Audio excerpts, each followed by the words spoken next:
Hablaremos esta noche de seres sobrenaturales de la cultura popular argentina o sudamericana.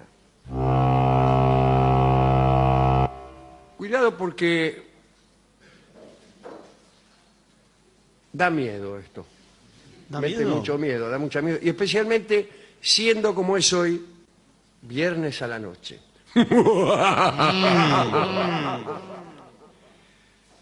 Así que tenemos una serie de personajes, más bien monstruosos, dícese que legendarios, pero tal vez sean reales. Empezamos la colección con el lobizón. De los más célebres. Sí. El lobizón es siempre el séptimo hijo varón continuado de un matrimonio.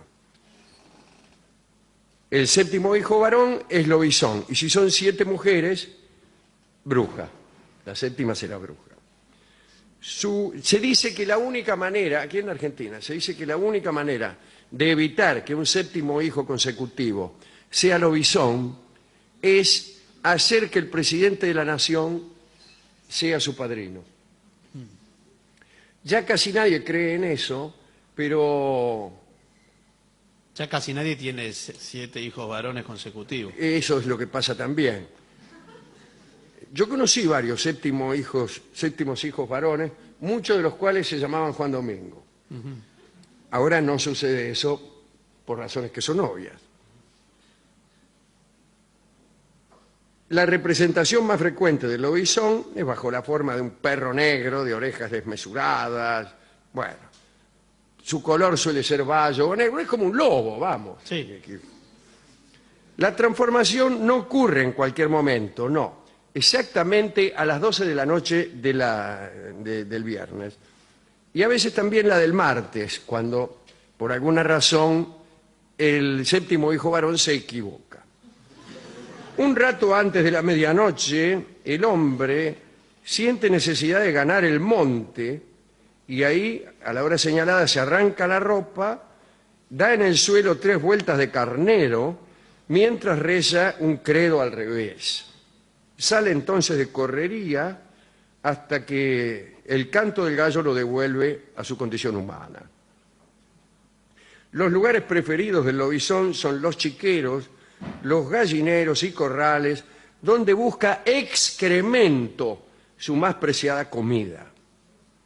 También suele vérselo en los cementerios, revolviendo tumbas en busca de carroña. De tanto en tanto, trata de comerse algún humano, pero en general no lo consigue. Si alguien lo hiere con su facón, el lobizón recobra su forma humana. Pero es peligroso tratar de hacerlo, ya que para acuchillarlo hay que acercarse mucho. Se aconseja entonces matarlo con una bala bendita. Usted va a la iglesia, le dice al cura que le bendiga unas cuantas balas y sale con un bufoso. Cuando ve al lobizón lo liquida. El hombre que se convierte en lobizón suele ser alto, flaco y escuálido. Se lo reconoce por el tono amarillento de su rostro y su mal olor. Me parece que lo conozco. Sí.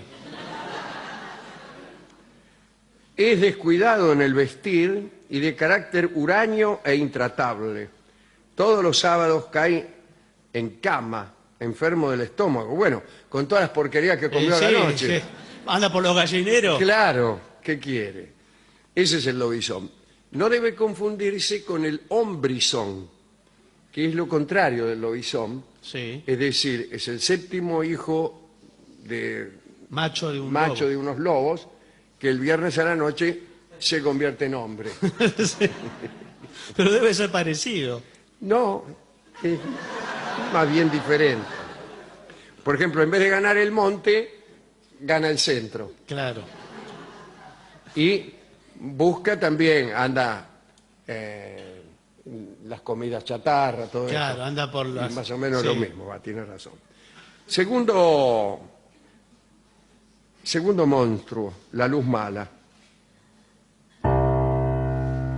Se cree que es un alma en pena, que tiene alguna culpa, que quiere dar aviso del sitio, no, esto, o que quiere dar aviso del sitio en que dejó enterrado un tesoro al morir. Una de dos, o tiene una culpa o tiene un tesoro enterrado. O las dos cosas, pues. O las dos cosas son la misma. Sí, le da culpa Le da tesoro culpa enterrado. haber enterrado un tesoro. Si bien inspira respeto y temor, también es cierto que suele despertar ilusiones de riqueza. Porque usted ve la luz mala y dice, ahora voy a ver a dónde enterró el tesoro y lo agarro. Es bueno, entonces. No. Quien descubra un tesoro gracias a ella deberá encargarle varias misas para que deje de penar. O de lo contrario, tendrá que temer por el resto de su vida una posible venganza. Algo Así había, que entonces. si usted encuentra un tesoro enterrado, lo menos que puede hacer es encargarle unas cuantas misas a la luz mala. ¿Qué pasa si uno no cree en la luz mala? Empieza a creer. Claro, no cree en la luz mala, pero se agarra el tesoro. No Me vale. parece que dicen que si no crees... No lo ve el tesoro. No lo ves. No lo ve. Ahí está, no lo ves. Es como el médico. Si no crees en el médico, no te curás. No es lo mismo, porque ¿qué me hace con la Algo cabeza así, cuando uno dice una verdad, hace así. No hace con la cabeza así de un lado al otro, señor. Hablaremos del capiango, también llamado el tigre capiango. Es una leyenda, al parecer de origen guaranítico. Ambrosetti cuenta que ha escuchado a Leopoldo Lugones contar una versión que es la más difundida en Córdoba.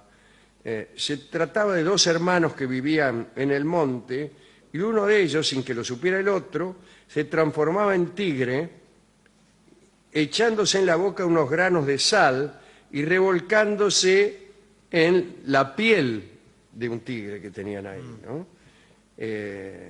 Y bueno, ahí quedaba tigre. Cuando disparaban contra él, erizaba los pelos y las balas le resbalaban. O sea, mucho más peligroso que un tigre, ¿no? Bueno, estas metamorfosis, según se desprende del relato de Lugones, podían ocurrir a cualquier hora, pero otras versiones indican que se daban únicamente de noche. También se caracteriza al capiango como un animal imaginario. ¿Cómo vas a caracterizar a algo como un animal imaginario? Y las balas y todo. No, por eso. Lo caracterizás de determinada manera. Después veremos si eso no es imaginario. Pero bien, el caso es que también parece que en esta nueva versión es un animal de terrible aspecto que no siempre es un tigre. Tiene un estado de ferocidad permanente, no muestra amor por nada, y el hombre que cada tanto se hace capiango también, cuando es hombre, tiene una especie de carácter de tigre. Su psique es parecida a la del tigre. Los psicólogos, cuando el capiango va al psicólogo, el psicólogo enseguida lo descubre. Le dice, usted se convierte en capiango, ¿no es cierto? Le dice. ¿Cómo le va a decir eso? ¿Por qué me lo dice? Dice el paciente en cuatro patas, tratando de saltar sobre el psicoanalista. Bueno, la principal... También se decía, ¿no decían que los soldados de Quiroga solían convertirse en tigres también antes de las batallas? O que tenía un ejército de capiangos. ¿No lo decían o sí lo decían? ¿O es algo que se me acaba de ocurrir a mí? Bueno, no lo sé. Hablemos del pombero. El bombero. El pombero tiene los pies al revés. Le apuntan para atrás. Claro, ¿para qué? Para dificultar su búsqueda. Vos lo seguís y Para en el otro realidad está yendo hacia su origen, ¿no? Claro. Hacia su nuevo destino. Puede tomar la forma de cualquier animal. A la distancia parece un carpincho parado sobre las patas traseras. Los ojos no son como los nuestros, como los suyos y los míos, ¿no? Sino chatos, como los del sapo, y con cejas de pelo largo. Me da miedo. Mira fijo igual que las lechuzas, tiene la boca grande y alargada, con dientes blancos, es el dueño de los pájaros y del sol y señor de la noche. Sale a pasear en los meses de octubre y noviembre, cuando empieza el calor. Cuentan que una vez el pombero se enojó con un hachero de la provincia de Formosa, Marco Gabasa. Lo sacó del rancho con cama y todo durante la noche y lo dejó en el medio del monte. Y esto mismo se repitió durante varias noches hasta que una vuelta lo golpeó y lo hirió gravemente. Marco Gabasa murió a los 86 años en el año 1972. Así que es cierto. No, ¿qué es lo cierto? ¿Por qué usted...? Las cosas que ocurren en épocas cercanas son verdaderas y cuando ocurren hace muchos años son falsas. Así funciona el rigor histórico. Bueno, no. Cuando algo ocurrió en 1972, como por ejemplo que se le apareció el pombero a Marco Gabasa, es cierto. No, pero bueno... Cuando algo ocurrió en el año 1614, como por ejemplo el monje volador, Luciano se llamaba, no me acuerdo, el monje volador vuela y todos dan testimonio, es mentira. ¿Por qué? Porque cuando hace mucho de un hecho, el hecho es falso. Y cuando ocurrió recién, es verdadero, como lo sabe cualquier periodista. Dice, parece que en Corrientes la historia es distinta del pombero. El pombero allí es un petiso narigón con un gran sombrero aludo, esta conocía yo. Claro, esa es más conocida. Y bueno, y suele perseguir especialmente a las muchachas. A la tarde, a la hora de la siesta, Sí. anda atrás de las muchachas. Así que, cuidado. Pero no tiene características muy particulares. Hasta ahí podría ser... Bueno, hay muchas muchachas que le echan la culpa al pombero de cosas que le han pasado con el vecino, por ejemplo. Esas leyendas son las que tienen más suerte y perduran, ¿no? Que son muy funcionales. Porque hasta ahí es un petizo con sombrero que sigue a la mina de la tarde. Sí, es verdad, y hay muchos petizos con sombrero que se acuestan con señoritas a la hora de la siesta. Bien. A ver si usted oyó alguna vez del sací, de Osací. Es un ser de los mitos brasileños, ¿no? Y muy popular en el folclore brasilero. Acá no se lo conoce mucho. Es un pibe, un adolescente con una sola pierna, generalmente negro o mulato, tiene las palmas de las manos agujereadas, fuma una pipa y usa una gorra mágica de color rojo para aparecer o desaparecer donde quiera, ¿no? Generalmente, sin embargo, aparece en medio de los remolinos. Y en realidad ese parece ser el origen, la explicación del remolino. Cuando los pueblos primitivos ven un remolino, en lugar de llamar a Adrián Paenza para que se explique de qué se trata, inventan un sací, lo ponen en medio del remolino y dicen, hay remolinos porque hay sací. Estos morochos de una sola pierna. Es considerado también, o sea, sí, un bromista molesto, ¿no? Y, por ejemplo, pierde cosas. Todas las cosas que se pierden, en realidad se pierden por la intervención de Osací. No causa daños de importancia, pero oculta los juguetes de los niños, extravía a los animales de granja, se burla de los perros, maldice a las gallinas para que no puedan incubar sus huevos. En la cocina, Osací derrama toda la sal, echa a perder la leche, quema los porotos cocidos, coloca moscas en la sopa. Si unas palomitas de maíz fallan, es por la maldición de Osací. A la menor oportunidad, desafila las agujas de costura, tapa el ojo de las agujas para que no puedan enhebrarse, enreda los hilados. Si vio un clavo en el suelo, lo da vuelta, lo pone con la punta para arriba. En resumen, todo lo que va mal en la casa puede ser atribuido, sin dudar, al sasí. Además de desaparecer a voluntad, puede también transformarse en matita peré, que es un pájaro esquivo, cuyo melancólico canto parece venir de ninguna parte. ¿Cómo es un canto que parece venir de ninguna parte? ¿Cómo lo escucha? Es que no se oye. Cuando una cosa proviene de ninguna parte, no se oye. No se oye. ¿Cómo llevarse bien con un sasí? Bueno, se lo soborna con un poco de callaza o de tabaco para su pipa. O sea, es bastante fácil. Ese es sasí, ¿no? Todo remolino, dice la leyenda, lo causa la danza circular de un sasí. Se lo puede capturar, entonces, arrojando dentro del remolino un rosario bendecido que usted puede aprovechar para hacer bendecir cuando va a la iglesia a hacer bendecir las balas con que va a matar al lobizón. Sí. Aprovecha y hace bendecir también un rosario que arroja dentro de un remolino para cazar al sasí, ¿no? También puede ser atrapado en una botella de vidrio oscuro que se tapará con un corcho que tenga una cruz marcada. Y usted también lo puede poner a su servicio si le quita la gorra, que es la fuente de su poder. Entonces el sasí puede llegar a ser un amigo digno de confianza, ¿no? Así que, extraordinario, ¿no? Me encanta el sasí. La única fuente que yo recuerdo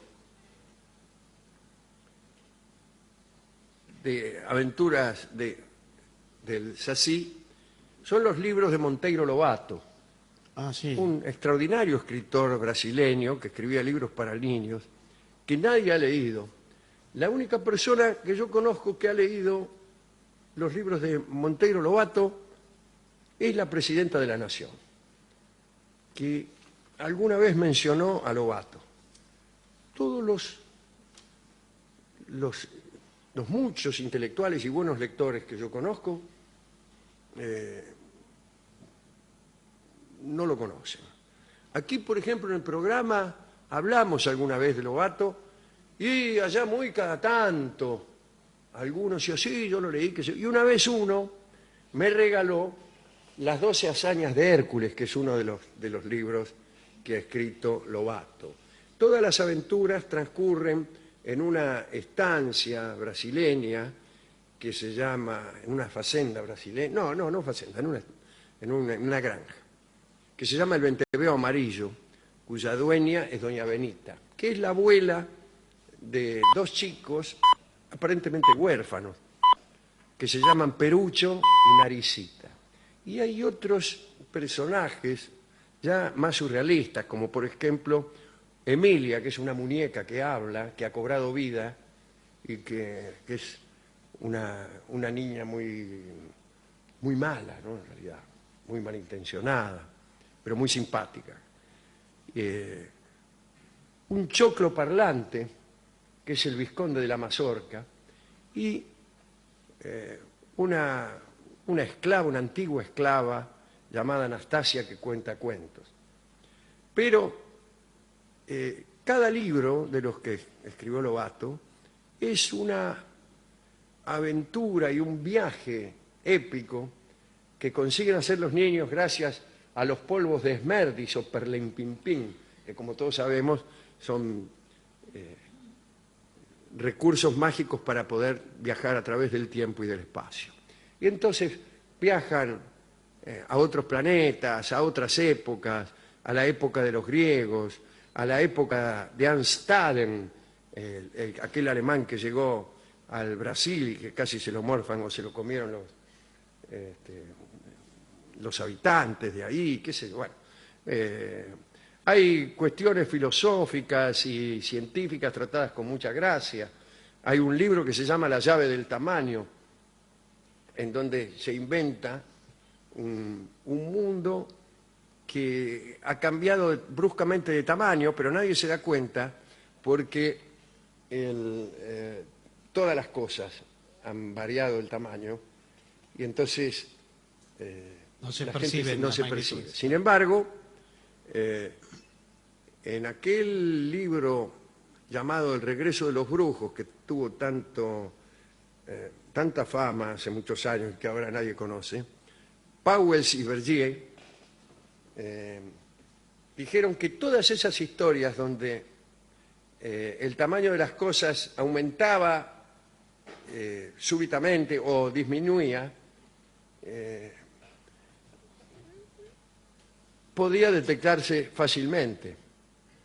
Por ejemplo, si el mundo aumentara su tamaño, aun cuando lo hicieran todas las cosas y en forma proporcional, todos los jamones se caerían de los piolines. Porque la resistencia de un piolín es proporcional a su diámetro, pero esta proporción no es del todo directa. Entonces se necesita, a un aumento parejo del peso, se necesita mucho más tamaño del piolín. ¿Está claro? Tendría que variar la escala. O sea, un piolín que piolín. sostiene un jamón de 50 kilos, si el jamón empieza a pesar 100, un piolín, el doble de grueso no lo sostiene. Ahí está. Estamos yéndonos del tema. Yo solo quería recordar y recomendar los muchos libros que ha escrito Monteiro Lobato, en donde, entre otras muchas criaturas, aparece Osací, ¿no? También se habla allí de otros animales o personajes de los mitos del Brasil que son muy interesantes y que no son muy conocidos en la Argentina. El último ser mítico de hoy es el Zapán Kutum, que lo he elegido para cerrar esto. Es una mujer morena en la plenitud de su vigor, ojos y cabellos negros, voluminosos pechos que se mueven al andar, produciendo el sonido onomatopéyico del que deriva su nombre, Zapán Kutum. Tiene manos pequeñas y blancas con las que acaricia a los niños que las mujeres dejan a la sombra de un árbol cuando salen a juntar algarrobas. Es proverbial que todas las mujeres que salen a juntar algarrobas dejan a sus niños a la sombra de un árbol. La Zapán Kutum cuida a esos niños, les quita el polvo de la cara y les da de mamar. También protege a los algarrobos, aunque no les da de mamar. Si el padre de la criatura, o si un tipo cualquiera, hace daño a un algarrobo, le roba al hijo y no se lo devuelve jamás. Ojo, no es tan buena la Zapán Kutum como una primera visión nos hace sospechar. Se ocupa también de avivar los fuegos que dejan encendidos los recolectores para ubicar el campamento por el humo. Bueno, un último dato. Cuando Zapán Kutum sorprendía a las personas que trabajaban con el algarrobo en medio de una fiesta, invadía la fiesta esta mujer y se apropiaba de algún paisano y lo mataba estrujándolo, discúlpeme usted, entre sus senos. Así que cuidado, porque muchas muchachas que yo conozco son en secreto la Zapán Kutum y puede confundirnos con algarroberos antipáticos y encontraríamos así un fin muy desgraciado, Sí. o no tan desgraciado. Hemos sido lindas historias todas. Sí, muy lindas. Fuimos a la discoteca y contamos estas y otras leyendas, y él también, el discotecario, contó leyendas un poco demasiado sencillas. Sí, ¿qué leyenda contó? Leyendas de un huevo que se transformaba en pájaro, por ejemplo. Pero eso no es una leyenda, es Bueno, dijo que la que él conocía era esa y que le parecía mucho mejor que todas las otras que le habíamos contado nosotros. Pero cualquier pájaro viene de un huevo, señor. Y también me contó el discotecario que había unos pájaros tales que su vuelo provocaba ríos.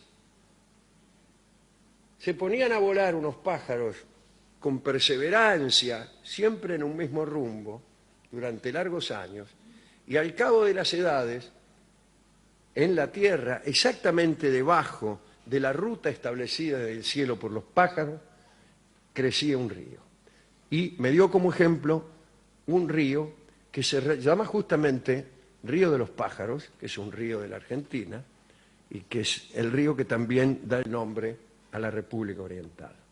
El Uruguay no es un río, es un cielo azul que viaja. Vamos a escuchar la canción que corresponde a ese río, la canción que se llama Río de los Pájaros, por músicos que pertenecen al staff de este programa en algún caso. El Sexteto Cabernet nos canta entonces Río de los Pájaros, una leyenda inventada por nuestro discotecario.